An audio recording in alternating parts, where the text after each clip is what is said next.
Olá, sejam bem-vindos a mais um Simple Talk, uma conversa simples sobre saúde. As nossas conversas semanais trazendo temas relevantes em saúde. Este é um programa do Instituto de Oncologia de Juí Oncoclínicas, da Oncosite Pesquisas Clínicas e da Oncocell Genômica. Nós estamos aqui hoje recebendo a doutora Joyce Votrich, médica nutróloga lá do Instituto de Oncologia de Juí, e diretora da clínica Joyce Votrich Saúde, Beleza e Bem-Estar. Nós vamos falar hoje sobre tecnologias em estética e medicina regenerativa e sobre polêmicas, proibições, liberações, segurança nesses tratamentos. Olá, doutora Joyce. Bom dia a todos que nos ouvem, nos assistem nesse programa, que é tão gostoso de fazer, né? A gente já tem uma trajetória tão longa e tão bonita. E é sempre bom trazer informações ao público de relevância, de cunho científico e, sobretudo, com informação de qualidade, né? Sempre baseada muito em ciência, em tecnologia também. E hoje, sim, a ideia é contribuir mais um pouco com a questão também, digo até social, do ponto de vista de saúde e estética. Muito bem, é importante mesmo nós estarmos desmistificando algumas coisas para o nosso público e trazendo informações de qualidade. Nos últimos dias, houve uma proibição do PMMA, que é o polimetilmetacrilato, que, entre várias utilidades que ele tem na medicina, na estética ele era usado para preenchimento. Me explica um pouco sobre isso, sobre o que é essa tecnologia que foi proibida, os riscos e talvez a relevância dessa proibição. Eu acho que é um marco histórico na medicina, esse fato, finalmente, do CFM, depois de um longo período de pesquisas e validações, realmente proibir o uso do metilmetacrilato, do polimetilmetacrilato, para fins estéticos, ressaltando que ele é somente liberado a partir dessa nova legislação para no SUS, né, para pacientes com lipodistrofia do HIV, que é aquele consumo de gordura muito acentuado, principalmente no rosto, dos portadores de HIV. Qual que é a questão do metacrilato, do metilmetacrilato? Ele é muito antigo. Eu lembro quando me formei em 2004, ele já era usado para fins estéticos, mas naquela época era usado de uma forma correta no SUS para pacientes com lipodistrofia do HIV. Só explicando, né? A lipodistrofia do HIV, como a doutora disse, é aquela perda de gordura na face, principalmente, né? Que o paciente fica com aquele rosto chupadinho. E ele dá um estigma. Isso é muito ruim para as pessoas que têm o HIV, porque infere a questão da doença. Né? Então, naquela época, né, 2004, 2005, existia um estigma muito grande sobre o HIV, e essas pessoas elas eram realmente discriminadas, né? Do ponto de vista social, de emprego, em tudo. Então, sim, é um tratamento, o metilmetacrilato, no rosto para estes pacientes foi uma opção segura e viável, né? Para reinserir essas pessoas também com autoestima dentro da sociedade. O fato é que, com o avançar da estética, e, na minha opinião também, com a falta de critério, com a abertura para não médicos, né, da realização de procedimentos, o metilmetacrilato ele perdeu o controle. Né? Então, ele foi começado, o uso dele se tornou indiscriminado, né? E o que aconteceu basicamente? Grandes volumes de preenchimento, principalmente em áreas corporais, né, glúteo, coxa, abdômen, para fins estéticos somente, né, começaram a ser usados. O fato é que, quando a gente vai fazer um preenchimento desta questão, mesmo com ácido hialurônico, que é o indicado, que é o seguro, existe a necessidade da gente conhecer profundamente a anatomia e, sobretudo, tratar as complicações que são inerentes a qualquer procedimento. E este procedimento com o polimetilmetacrilato, ele costumava ter um potencial de complicação maior. Só fazendo uma ressalva, o polimetilmetacrilato é o mesmo componente da Superbonder, da cola Superbonder. Ela é um polímero. Ele é um plástico. É um plástico que com a secagem rápida. E uma coisa importante. Irreversível. Ele é um preenchedor permanente. Né? Diferente do ácido hialurônico, que ele é transitório. A gente tem uma durabilidade do ácido hialurônico de 1 a 2, 3 anos. O metacrilato no corpo da gente, ele é um plástico. Ele é como se você injetasse uma substância e você moldasse aquela substância, como você está fazendo uma escultura, molda... Uma massinha de modelar. E a massinha de modelar seca, endureceu, você não mexe mais. E aí que é a questão. A gente não consegue retirar ele de uma forma muito simples. E tem casos que a gente não consegue retirar. Da forma cirúrgica. Então, a gente teve diversas questões que saíram nas mídias, de preenchimento de lábio, com metilmetacrilato, que teve que fazer a exérese do lábio para a pessoa, reações imunológicas, deflagrar, às vezes, algum tipo de reumatismo, de doenças imunológicas da pessoa, insuficiência renal. E o que foi acontecendo nos últimos anos, que foi aonde o CFM, então, começou a olhar realmente com olhos de preocupação, foi a morte de pessoas. Então, o procedimento realizado gerou morte de pessoas. E, normalmente, essa morte é por embolização. Então, o que acontece? Inadvertidamente, por um normalmente equívoco de técnica, esse produto ele acaba entrando dentro de uma veia, de um vaso. E esse plástico ele circula em todo o nosso organismo e ele normalmente ele vai parar em algum lugar. Parar em algum lugar. E esse lugar normalmente é o pulmão. Então essas pessoas morrem de embolia. E isso é muito grave. E a embolia é permanente, né? E ela não tem reversão. O que é uma embolia, né? Vamos lá. Uma seringa, nós não temos o êmbolo da seringa. O que o êmbolo faz? Ele obstrui a seringa, né? Ele serve para empurrar. Então, no nosso organismo, lá dentro do vaso, o que é uma embolia? É quando algo se solta e tranca esse vaso como o êmbolo da seringa. Mas quando isso é um coágulo, os anticoagulantes tentam resolver. Mas é um plástico. Mas quando é um plástico de secagem rápida, né? Ele não, a gente não tem o que fazer, né? E mesmo quando a embolia não era no pulmão e fazia-se uma embolia de um vaso da face, por exemplo, havia necrose, a necrose, que é a perda, dessa área. Então, realmente assim, existem associações aqui no Rio Grande do Sul, existe associações de mutilados do PMMA.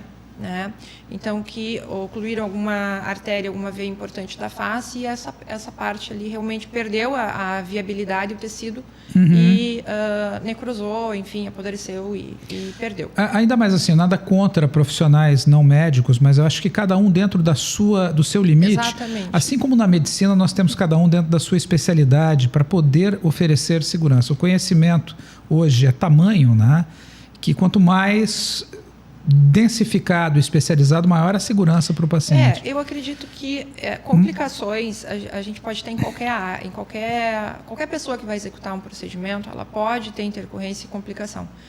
O diferencial é quando a gente aprende uma técnica para ser feita, e isso em qualquer situação, não estou falando especificamente da estética, mas da cirurgia, um apêndice pode complicar, o cirurgião tem que estar apto a reintervir e corrigir. Então, da mesma forma na estética, quando a gente faz algum procedimento, a gente tem que ter o conhecimento tão bom quanto a técnica de execução para a correção de alguma eventual intercorrência.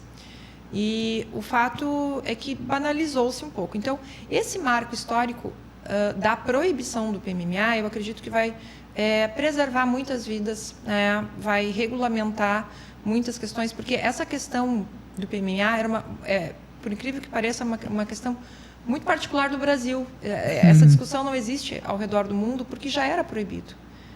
Então, o Brasil ainda tinha essa pendência. A substância não é proibida, ou seja, a Anvisa vai comercializar, ele vai existir. Quem está proibido de fazer isso são médicos. Médicos e qualquer outra pessoa. Ele está liberado do ponto de vista de pacientes muito específicos, e pelo SUS. Então, assim, mas eu digo, isso foi uma decisão do Conselho Federal de Medicina, o que afeta, obviamente, os médicos. Então, médicos hoje, para fins estéticos, fora deste padrão do paciente HIV no SUS, não podem mais fazer. Não podem mais fazer. Tá? Então, avanços E assim, o CFM, ele legisla de uma forma um pouco mais ampla. Por quê? Porque como é um ele entra como uma classe de medicamento, né? Então ele proíbe que isso seja... Ele é uma prescrição. Ele é uma prescrição. Então ele proíbe que também isso seja feito por outras pessoas. Então, assim... bom, não temos mais o PMMA, né? Já não se usava de forma correta ele, né? Em serviços sérios, né? Em lugares que se prezam muito por qualidade e segurança do paciente, não se usa, né? Então, o fato é... Mas, então, como resolver uma queixa estética, né? Com segurança, com qualidade. Com qualidade. Como que a gente pode resolver isso de uma forma que gere conforto para o paciente? Porque a busca, né, do belo, da sensação de bem-estar e tudo, ela é inerente do ser humano, né? Então, o que eu percebo? Oferecer isso de qualidade, de uma forma segura para as pessoas é o ideal. Então, quando a gente opta por um preenchimento de grande volume, como preenchimento de corpo, glúteo, coxa, áreas grandes, né? Abdômen, até definição de braço, que fica muito, muito elegante, muito bonito. O ácido hialurônico, ele é o mais indicado, mais seguro, o que a gente tem longo período de uso, e ele é reversível. Além dele não ser permanente, né, ele é reversível. Então, existe uma enzima que se aplica caso a gente não ficou exatamente o resultado como se queria, está para mais, está para menos, a gente consegue remover esse produto com uma segurança muito alta, né? E refazer e reaplicar. E o organismo, o que mais eu vejo do ponto de vista, o nosso corpo entende o ácido hialurônico como algo dele. Então, nós temos ácido hialurônico no nosso corpo. Quando ele é injetado, o organismo reconhece, tá? E a gente não tem reação de corpo estranho. O que eu percebo? As pessoas, elas têm, em geral, uma ideia de que isto é muito caro, né? Em questão de valores. Aí que pega. O metilmetacrilato era um produto extremamente barato. O ácido hialurônico, ele tem um custo um pouco mais elevado do que o PMMA, mas ele tem a questão da segurança. E agora é do resultado também. E é o que temos, né? Neste momento é o que nós temos de melhor, né? Para oferecer para os pacientes, com resultados elegantes, seguros, duradouros. Então, a gente está falando de 2, 3 anos de durabilidade de um procedimento. E esses procedimentos podem ser acompanhados de outros, né? São associadas técnicas que melhoram muito. Em geral, sim. Nós costumamos associar a tecnologia porque a gente otimiza os resultados. Hoje, dentro da medicina regenerativa, nós entendemos que o envelhecimento da célula do colágeno, a perda da gordura que vai acontecendo naturalmente, quando a gente estimula isso, a gente melhora. Como a gente já conversou, medicina anti-envelhecimento é um termo que não existe, né? Mas a gente tenta melhorar o nosso processo inflamatório, diminuir o nosso dano oxidativo e com essas tecnologias de ponta que nós temos agora, ultrassom microfocado de várias linhas, né? A radiofrequência monopolar, o próprio laser de CO2, os peptídeos, né? Principalmente o peptídeo de cobre. Então, eles vão sinalizar a questão celular para melhorar, né? a comunicação entre as células, para melhorar o desempenho da produção do colágeno. E o ponto de equilíbrio que eu acho que fica mais elegante é quando a gente associa a uma tecnologia, né, para aquela queixa do paciente. Então, eu preciso tratar uma flacidez de rosto, né? Então, eu posso sim fazer pontos de preenchimento para imitar, substituir aquela perda de gordura ou aquela absorção óssea, mas uma tecnologia estrutural antes disso, um ultrassom microfocado que vai lá, estimula o colágeno, rejuvenesce um pouco aquela célula, traz um resultado mais elegante. E aí, assim, a gente potencializa. Quando a gente associa 1, 2, 3 tratamentos, a gente potencializa o resultado. A gente dá mais saúde para aquela célula realmente produzir e se regenerar, que é o que a gente procura. Uma dúvida que as pessoas têm é sobre a durabilidade do ácido hialurônico. Então, em quanto tempo mais ou menos dura o procedimento? E que uma das respostas que você já falou aqui na entrevista, né, é sobre o efeito residual, que é melhorar definitivamente a qualidade do colágeno que está abaixo. Ou seja, ele depois que ele perde o efeito, ele perdeu o efeito preenchedor, mas a qualidade do tecido por baixo ali, ele fica melhor sempre, né? Sempre. A gente nunca começa do zero. Depois que a gente inicia um tratamento, se a gente tem que refazer ele pela perda de volume, que em geral depende muito do produto, da pessoa. Do produto que a gente escolhe da pessoa, a gente está falando entre 2 e 3 anos, né? E o fato é... Então ele não é 6 meses como é um Botox? Não, ele dura um pouco mais. Claro, existem muitas particularidades de escolha de produto, né? Um produto para um preenchimento labial, por exemplo, ele acaba durando um pouco menos porque ele tem que ser mais delicado, mais flexível. Então a gente está falando entre 1 ano e meio e 2. Quando nós vamos falar sobre um preenchimento de glúteo, né, que pode ser um produto mais robusto, mais resistente, a gente está falando entre 2 e 3 anos, né? E isso, normalmente, os pacientes ficam mais tranquilos, porque eles têm a mesma ideia sua. Não, mas será que isso vai durar só 6 meses? Então, não vale a pena, né? Então, é legal a gente desmistificar essas questões. E o que o ácido hialurônico tem de muito interessante é que ele traz hidratação para a pele. Ele puxa a água, ele hidrata, ele dá um aspecto de saúde para onde a gente faz a aplicação. E eu vejo que ele nunca volta, o tecido que a gente fez, aonde a gente fez, ele nunca volta a ser exatamente como era antes, ele sempre fica melhor. Então, quando a gente for fazer uma segunda aplicação ou uma aplicação de tecnologia, a gente nunca parte do zero. A pele sempre está um pouquinho melhor. Relembrando um ponto muito importante, a gente continua envelhecendo, né? Então, nesse intervalo de 2, 3 anos, nós envelhecemos 2, 3 anos. E é muito legal você não ver esse processo de envelhecimento da pele em 2, 3 anos e ainda ter um ganho, né? Então, se passou esse tempo de tratamento, você, além de não ter as marcas do tempo, as consequências do envelhecimento, ainda a gente parte já de uma escala, né, de ganho de qualidade. Esse ganho de qualidade também, sendo acompanhado, você como nutróloga, é muito importante dar essa informação, essa dica para o nosso paciente, daquilo que vai por dentro também, né? Do teu estilo de vida para você manter uma qualidade de estética também. Isso é fundamental porque esse ponto de vista é o que difere duas pessoas da mesma idade, que recebem o mesmo tratamento e têm resultados diferentes, né? Então, quando aquela pessoa ela tem bons hábitos de vida, faz medicação de acordo com o que ela necessita, controla o peso, se tem uma doença crônica, se é hipertenso ou diabético, faz o uso correto da medicação, controle do sono, controle do estresse, a ingestão alimentar adequada, baixo ou nenhum consumo de álcool, a resposta é diferente. Isso eu observo ao longo desses 20 anos tratando pacientes. Eu tenho pacientes que, com pouco produto, com pouca intervenção, têm respostas maravilhosas. E eu observo que eu tenho pacientes que já têm um estilo de vida um pouco mais pesado, mais difícil, uma carga de estresse muito alta ou dificuldade alimentar. Elas têm, sim, uma resposta pior às intervenções, né? Então, a nutrologia, ela traz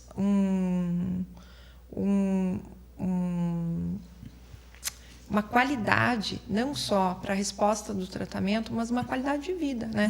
Que, na verdade, o que os pacientes querem é longevidade, né? É qualidade. Então, não é viver mais, é viver mais e melhor. Mais bonito, mais saudável, com mais disposição, mais independência. É isso que os pacientes procuram.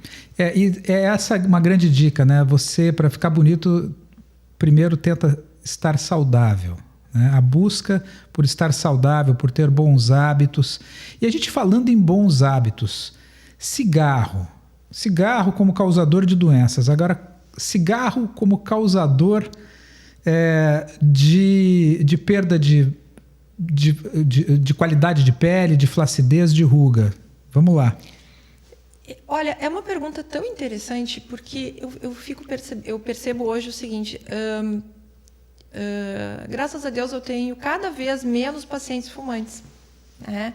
Eu tenho algumas ex-fumantes, né?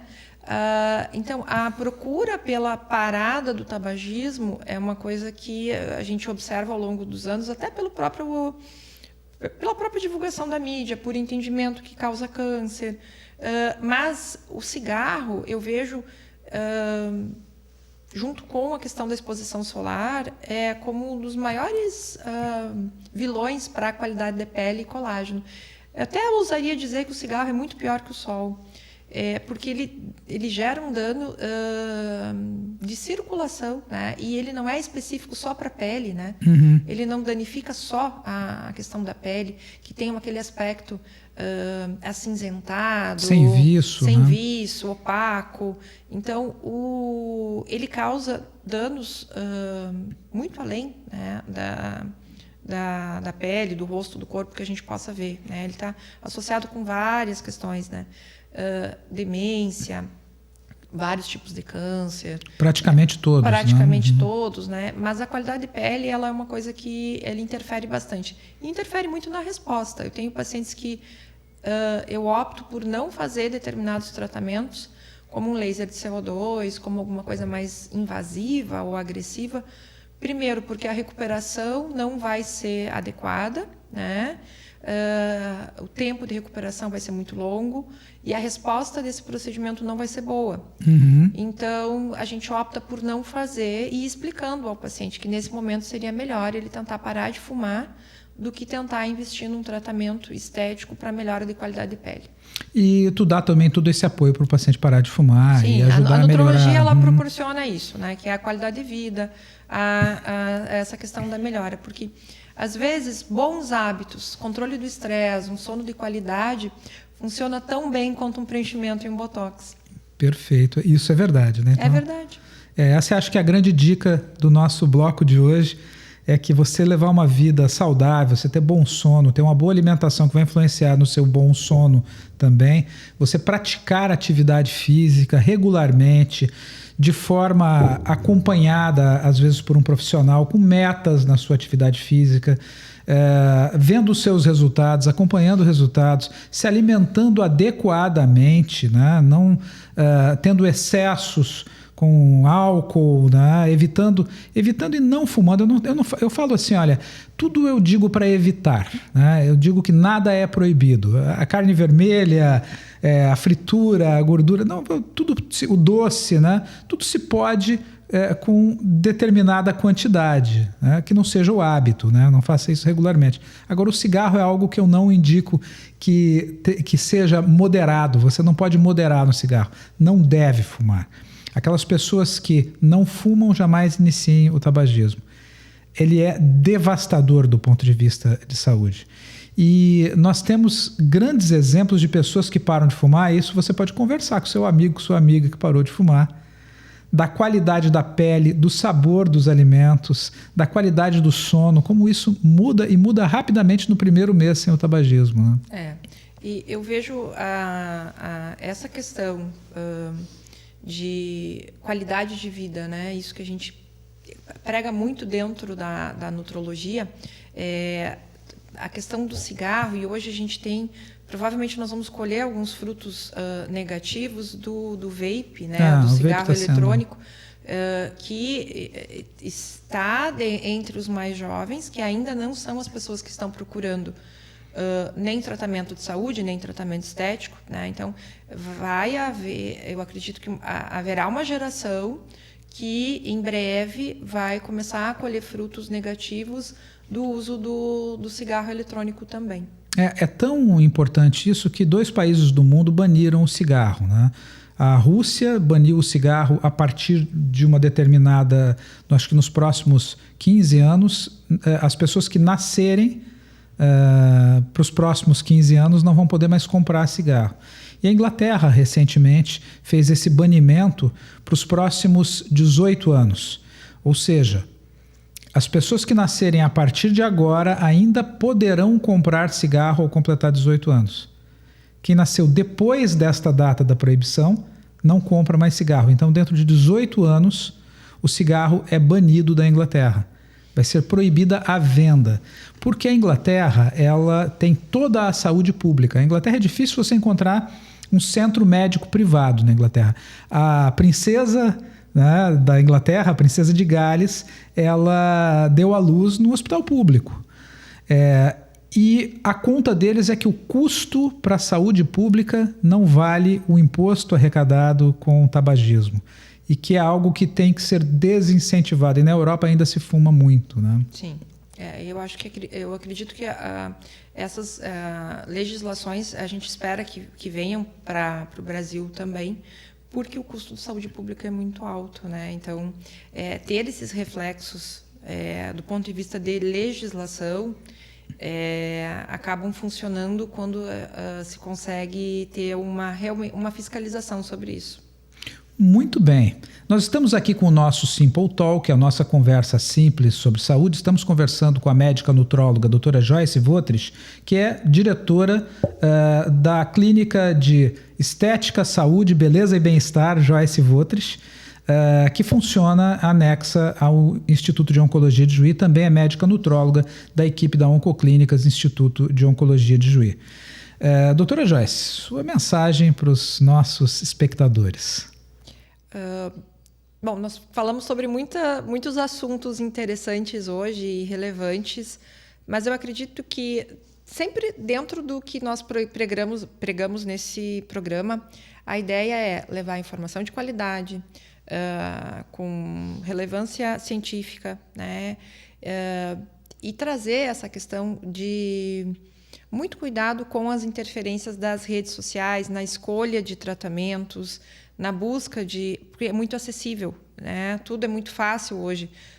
Então, procurar com fontes de qualidade, de confiança, evitar informações equivocadas. E nós falamos hoje, então, sobre a questão da proibição do metacrilato, né? Os riscos que isso a gente já vai ter uma segurança maior para a população e também hábitos de vida. Então, a minha mensagem hoje é realmente que a gente foque sempre em procedimentos de qualidade, profissionais que estejam sempre atualizados, para que sim a nossa saúde seja preservada e garantida com qualidade. Muito obrigado, doutora Joyce.